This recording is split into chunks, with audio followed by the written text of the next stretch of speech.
I really love how rhythmic it is, and once you've been doing it a while, you can really drop into that flow state of working and get lost in a bowl, and before you know it, you look down and you've created something that's really beautiful. My name is Chrisinger. I guess identify as a green woodworker, primarily focusing on using a traditional pole lathe to produce cups and bowls and plates and other wooden wares that are used as functional everyday items. So this is kind of an easier shape to follow when you're still learning how to turn a bowl.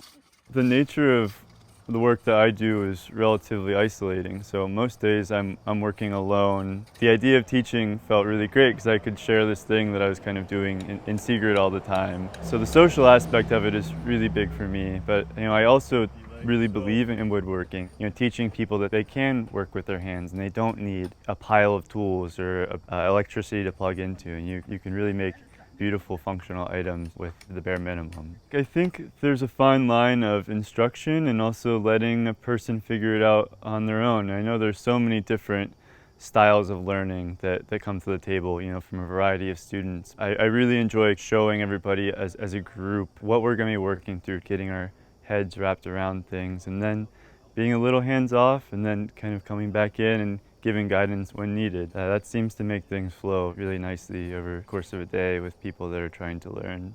I think that learning to make things with your hands is a really empowering experience, and I think for a lot of people the hurdles are having to buy all these tools or not having the space or access to wood. By coming to something like this, you realize oh, I can build that. I don't need to invest a ton of money. It's really just time and having the passion behind wanting to make things.